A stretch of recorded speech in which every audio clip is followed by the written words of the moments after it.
Ternyata tuh harga jual Yusuf itu memang sesuai dengan kebudayaan pada waktu itu. Ya kan diperkirakan kan Yusuf itu tahun 1800 tahun 1800 tahun sebelum Masehi sampai 2000 tahun sebelum Masehi. Tuh harga jual Yusuf sebagai budak tertulis dalam kitab Kejadian itu sama dengan harga budak di sekitar abad 13-18 sebelum Masehi. Makanya kita jangan sampai kejebak ke dalam PL ini. Kita punya kacamata dongeng nih.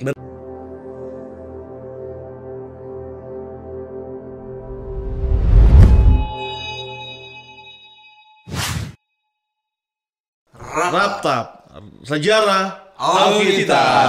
Sadis. Oke, kita sejarah lagi nih. Hari ini kita janji ngomongin tentang kebenaran bangsa Israel apakah pernah masuk ke Mesir. Oke. Nah itu gimana Pak Billy? Oke, sekarang langsung aja ya bukti arkeologinya langsung. Iya, betul. Ya kalau bukti Alkitab pasti kan dibilang subjektif dong. Iya, karena mungkin untuk kalangan sendiri. Iya, kita mah nggak perlu bukti itu, pakai iman aja. Iman jadi bukti. Betul. Iya, betul. Nah, kalau ini kan arkeologi nih, biar lebih objektif lah ya. Nah, data arkeologi tentang keberadaan Yusuf di istana sejauh ini belum ditemukan. Para ahli lebih merujuk bukti tidak langsung, yaitu menyangkut harga jual Yusuf. Oh iya. Nah, kembali lagi seperti kita kemarin ngelihat Abraham, ya salah satunya bukti Abraham itu ada, lihat suasana pada saat itu, salah satunya hukum-hukum yang berlaku. Betul.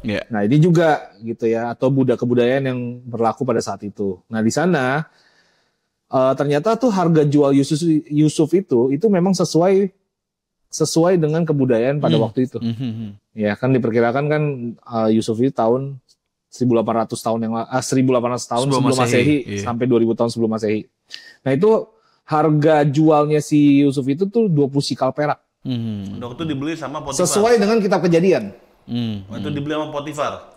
Waktu dibeli sama Potifar gitu. Harga jual Yusuf sebagai budak tertulis dalam kitab Kejadian itu sama dengan harga budak di sekitar abad 18 sebelum Masehi. Nanti dimunculin nih yang ayatnya sama sejarahnya tuh. Gitu ya. Ada muncul aja nih. Terus sebagai catatan, harga ini kemudian naik jadi 40 sampai 50 sikal pada abad ke-15 dan 14 sebelum Masehi. Oh, wajar naik pasti kan ini. Ya, ini ya terus data sekilas ini biasa saja tetapi sangat penting dalam memberikan gambaran keberadaan Yusuf di Mesir sesuai dengan narasi Alkitab dan kondisi sosial tentang perbudakan masa itu. Betul. Gitu. Jadi nggak ngarang gitu loh.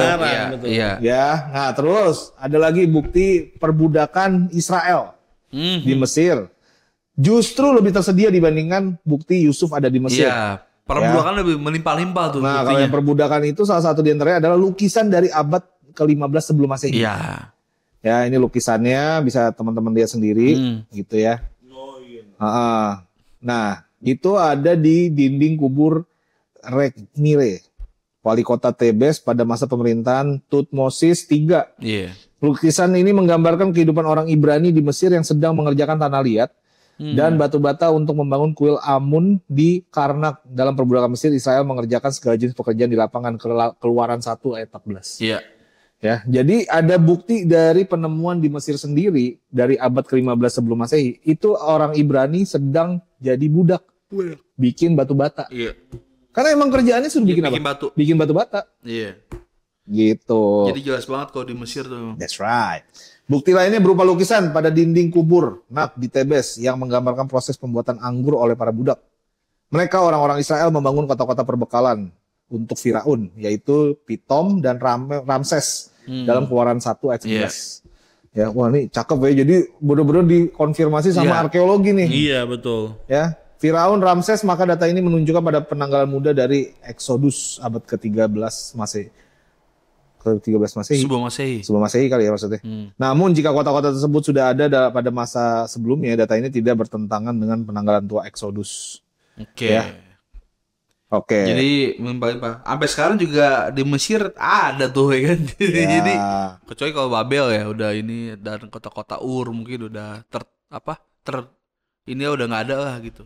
Nah kalau sekarang Mesir masih ada. Ya itu. Di Alexandria lengkap banget itunya. Betul. Jadi bisa dibilang bahwa apa yang terjadi kisah-kisah di Alkitab tuh bisa dijelaskan lewat sains. Iya. Dibuktikan secara arkeologi. Iya, bom lagi tentang bah lautan juga itu bisa dijelasin. Katanya itu juga ketemu ya ininya ya. Angin barat, angin timur ketemu jebelah gitu jadi. Enggak, gitu. di dalamnya tuh ada bekas-bekas Firaun. peninggalan Iya. pasukan Firaun. Iya. Gitu guys. Jadi ya gitu deh. Jadi dengan kata lain bahwa Israel waktu itu benar-benar masuk ke dalam Mesir. Iya. Ya, benar-benar. Tapi yang terlebih penting dari itu sih, emang Alkitab bisa dipercaya itu sih. Iya. Iya, betul. Sejarah kebenaran Alkitab itu bisa dipercaya. Makanya kita jangan sampai kejebak ke dalam PL ini. Kita punya kacamata dongeng nih. Betul. Takutnya kan, benar, udahlah kayak Tapi dongeng gitu. Gua pribadi pun pernah loh di posisi bener gak ya? Iya, pasti. Kita kan, semua begitu juga pasti kan. Karena kan kadang kisah-kisahnya tuh menakjubkan banget, Pak. Betul. Kayaknya keren banget ya. Kayak kita denger dunia dongeng gitu. Betul. Nah, kita sekolah Alkitab juga pasti dan iya apa ya? Iya kan, masa sih gitu.